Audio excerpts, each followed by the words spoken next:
নমস্কার বন্ধুরা, ঠাকুরের কথা চ্যানেলে আমি সকলকে স্বাগত জানাই। পরম গুরু শ্রী শ্রী রাম ঠাকুরকে প্রণাম জানিয়ে প্রতিদিনের মতো ঠাকুরের কথা নিয়ে আমি অন্তরা আপনাদের কাছে। সকল বড়দেরকে প্রণাম জানাই।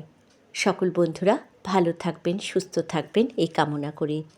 আজকের ঠাকুরের কথা শ্রী শ্রী ঠাকুর রামচন্দ্রদেব স্মরণের গ্রন্থ থেকে শুভময় তত্ত্বের কথাই আপনাদেরকে শোনাব। কয়েকটি ছোট ছোট ঘটনা যেখানে ঠাকুরের অলৌকিক শক্তি এবং অপার করুণার কাহিনী আছে। আজকের পর্ব আমার সেই নিয়ে। সঙ্গে থাকুন, শুরু করছি আজকের ঠাকুরের কথা। ঠাকুর জাতি বর্ণ নির্বিশেষে সকলকে কৃপা করতেন। কর্ম উপলক্ষে অনেক বাঙালি আসামে বাস করতেন। তথাকার ভক্তদের ঐকান্তিক আগ্রহে ঠাকুর আসাম প্রদেশে তিনসুকিয়া, ডিব্রুগড় প্রভৃতি অঞ্চলে গিয়েছিলেন। তিনসুকিয়া ফ্রেন্ডস অ্যান্ড কোং নামে হরেক রকম জিনিসের একটি প্রসিদ্ধ কারবার ছিল। ইহার অন্যতম মালিক শ্রী শ্রীশচন্দ্র চক্রবর্তী মহাশয়ের পত্নী যোগমায়া দেবী ঠাকুরের অলৌকিক শক্তির কথা পূর্বেই লোকমুখে শুনিয়া তাহার প্রতি আকৃষ্ট হইয়াছিলেন। কতদিনে ঠাকুরের দর্শন পাইবেন ব্যাকুল হইয়া তিনি সর্বদা সেই চিন্তাই করিতেন। গাড়ি হইতে নামিয়া দয়াময় ঠাকুর প্রথমেই তাহার বাসায় যাইয়া তাহাকে দেখা দিয়ে তাহার বহুদিনের মনোবাসনা পূর্ণ করিলেন। পাহাড়তলি শ্রী শ্রী কৈবল্যধামে প্রথম মহন্ত মহারাজ হরিপদ বন্দ্যোপাধ্যায় লেলুতে ওই সময় কেরানির কাজ করিতেন। তৎপূর্বে তিনি কলকাতার ডিকসন লেনে মতিলাল বন্দ্যোপাধ্যায় মহাশয়ের বাড়িতে শ্রী শ্রী ঠাকুরের কৃপা লাভ করিয়াছিলেন। তিনি অতিশয় ধর্মপরায়ণ ও শান্তিপ্রিয় ছিলেন।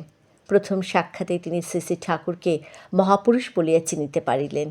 তাহার বিশ্বাস হইল এই মহাপুরুষের দ্বারাই তাহার অভীষ্ট পূরণ হইবে। তাহার চির আকাঙ্ক্ষিত ভগবৎ প্রেম ও শান্তির পথ তিনি নির্দেশ করিয়া দেবেন। ঠাকুরের শ্রীমুখে নিঃসৃত নাম শ্রবণের সঙ্গে সঙ্গে তিনি শুনতে পাইলেন তাহার অন্তরে যেন মধুর নাম সংকীর্তন হইতেছে। অচিরেই হরিদাদা সুখ দুঃখ রাগ দেশ প্রভৃতি দণ্ড হইতে মুক্তি লাভ করিলেন। ঠাকুরের ইচ্ছায় তিনি যথাসম্ভব নির্লিপ্তভাবে কাজে নিযুক্ত হইলেন। ঠাকুর তাকে বলিয়া গেলেন তাহার জীবনের পরম উদ্দেশ্য সাধনের নিমিত্ত যথাসময় তাহাকে ডাকিয়া লইবেন। ইহার কিছুকাল পরে পাহাড়তলি শ্রী শ্রী কৈবল্যধাম স্থাপিত হইলে ঠাকুর হরিদাদাকে আনাইয়া শ্রী শ্রী কৈবল্যধামে পূজার ভার তাহার উপর ন্যস্ত করিলেন। তিনি তানপুরার সাহায্যে সুললিত কণ্ঠে ভজন গান করিতেন। তিনি শিবপ্রতিম, প্রিয়দর্শন ও সুরসিক ছিলেন। হরিদাদা তাহার সঞ্চিত সমস্ত অর্থ কয়েক হাজার টাকা শ্রী শ্রী কৈবল্যনাথের সেবার জন্য স্থায়ী ভাণ্ডারে উৎসর্গ করিয়া গিয়াছেন। হরিদাদার সহধর্মিণী অতিশয় পুণ্যবতী, পতিপ্রাণা, ঠাকুরের একান্ত অনুগতা ও ভক্ত পরায়ণ ছিলেন। একদিন তিনি ঠাকুরের উৎসবে আয়োজন করলেন। স্বহস্তে পূজার আয়োজন, ভোগ রন্ধনাদি কার্য সম্পন্ন করিয়া নিজেই পূজা আরতি করলেন ও ভক্তদের প্রসাদ বিতরণ করিয়া প্রসাদ পাইলেন। শ্রী শ্রী ঠাকুরের এক ভ্রাতুষ্পুত্র শ্রী যতীন্দ্রমোহন চক্রবর্তী ডিব্রুগড়ের নিকটবর্তী লেংরাই চা বাগানে ডাক্তারের কাজ করিতেন। ঠাকুর কতিপয় ভক্তসহ তার বাসে উপস্থিত হইলেন। বহুদিন পর ঠাকুরের সাক্ষাৎ পাওয়ায় যতীন্দ্রবাবু বড়ই আনন্দিত হইলেন। ঠাকুরকে লইয়া তিনি বেশি ব্যস্ত হইলেন। সঙ্গীও ভক্তদের প্রতি তাহার অনুরূপ লক্ষ্য নাই দেখিয়া ঠাকুর বিরক্তি অনুভব করলেন। কিছু না বলিয়া একখানা কাপড় আপাত মস্তক ঢাকিয়া তিনি শুইয়া পড়িলেন। সকলেই অবাক, হঠাৎ ঠাকুরের কি হইল? যতীন্দ্রবাবু ভয় পাইয়া অনুমান করিলেন হয়তো সঙ্গীদের প্রতি তাহার যত্নের ত্রুটি হইয়াছে বলিয়া ঠাকুর বিরক্ত হইয়াছেন। তৎক্ষণাৎ তিনি যথাসাধ্য জলযোগে ব্যবস্থা করিয়া ভক্তগণকে আপ্যায়িত করিলেন। ঠাকুর তখনই উঠিয়া বসিলেন এবং হাসি মুখে সকলের সঙ্গে আলাপ করিতে লাগিলেন।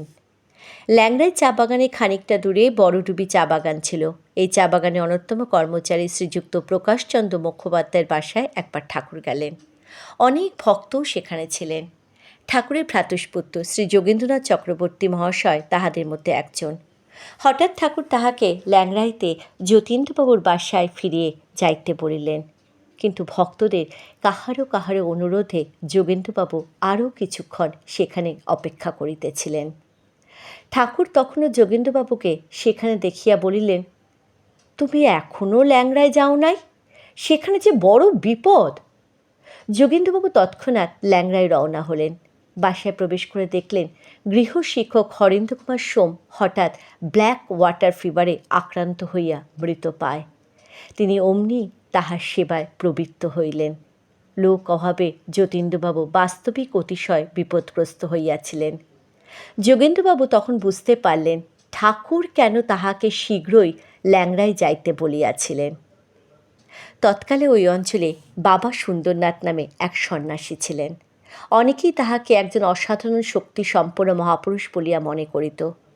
তিনি একদিন ঠাকুরের দর্শনে কামনায় মারঘেরিটায় উপস্থিত হইলেন। কতিপয় শিষ্য তাহার সঙ্গে ছিল। বাবা সুন্দরনাথ ঠাকুরের দিকে চাহিয়া নির্বাক হইয়া বসিয়া রইলেন। ঠাকুরও নিঃশব্দে তাহার দিকে তাকাইয়াছিলেন। কিছুক্ষণ পরে বাবা সুন্দরনাথ চলিয়া গেলেন। সঙ্গীয় ভক্তগণ তাহাকে বলিলেন, আপনারা তো কেহ কাহাকে কিছু বলিলেন না? বাবা সুন্দরনাথ বলিলেন, মনে মনেই আমাদের আলাপ হইয়াছিল। তিনি আরও বলিলেন, এতদিনে তিনি ঠাকুরের অপেক্ষাই করিতেছিলেন। ঠাকুরের সাক্ষাৎ লাভ করিয়া তিনি মুক্ত হইলেন। এদিকে ঠাকুরও বলিয়াছিলেন, বাবা সুন্দরনাথ এক মহাপুরুষ, তাহার দর্শন পাইয়া তিনি ধন্য হইয়াছেন। লেদুর তৎকালীন পশু চিকিৎসক শ্রী নন্দলাল দত্ত ঠাকুরের একনিষ্ঠ ভক্ত ছিলেন। একবার ঠাকুর নন্দলাল বাবুর বাসায় আছেন। তথায় উপস্থিত ভক্তগণ শুনতে পাইলেন যে নিকটবর্তী পাহাড় হইতে যেন একটা বিকট শব্দ উত্থিত হইতেছে। এইরূপ বিকট শব্দ নাকি পূর্বেও মাঝে মাঝে শোনা যাইত, কিন্তু উহা কোথা হইতে আসিত কেহ জানিত না। ওই দিন সেই শব্দ আরও বিকট আকার ধারণ করে ও ক্রমেই নিকটবর্তী হয়। সকলে চমৎকৃত হইয়া ওই শব্দে গতি লক্ষ্য করিতেছিল।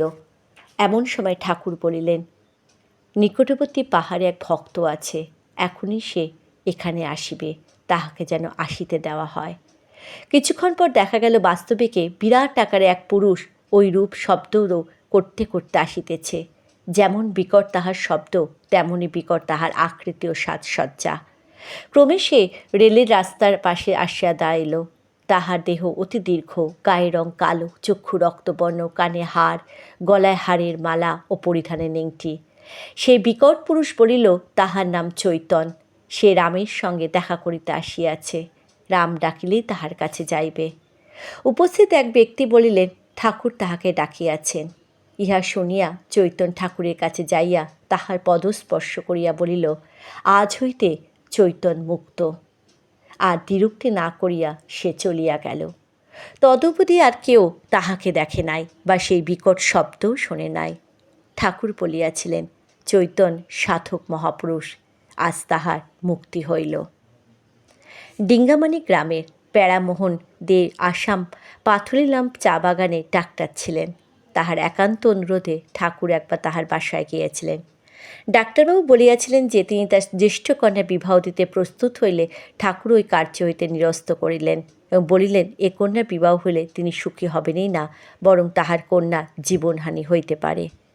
ডাক্তারবাবু শ্রী শ্রী ঠাকুরের বাক্যে আস্থা রাখিয়া অনেক দিন পর্যন্ত কন্যাটির বিবাহ বিষয় নিশ্চেষ্ট ছিলেন, কিন্তু বিধির বিধান অলঙ্ঘনীয়। ডাক্তারবাবু তাহার আত্মীয় পরিজনের ঐকান্তিক অনুরোধে অবশেষে কন্যার বিবাহে মত দেন। তাহার আত্মীয়রাই সম্বন্ধ জুটিয়ে আনে এবং এক শুভ দিনে সুশ্রী বিদ্বান ও সঙ্গতি সম্পন্ন সৎপাত্রে তিনি কন্যাদান করিলেন। কিন্তু বিবাহের অব্যবহিত পরই সুস্থ সবল দেহ কন্যাটি অসুস্থ হইয়া পড়ে এবং নানাবিধ চেষ্টা সত্ত্বেও অচিরে ইহলীলা সংবরণ করিল। আসাম প্রদেশে শ্রী শ্রী ঠাকুরের বহু লোককে নাম দিয়া কৃতার্থ করিয়া আসেন।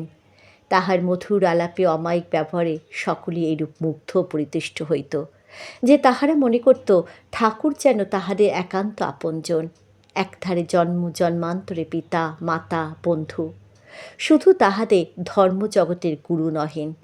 এইভাবে তিনি আসাম প্রদেশের বাঙালিদের মধ্যে ধর্মজগতে এক নতুন সাড়া জাগাইয়া তুলিয়াছিলেন। তৎকালে আসাম হইতে চাঁদপুর পর্যন্ত প্রায় রেলওয়ে স্টেশনে কি চা বাগানে কি সরকারি অফিসে সর্বত্রই ঠাকুরের ভক্ত দেখা যাইত। জয় রাম, জয় গোবিন্দ।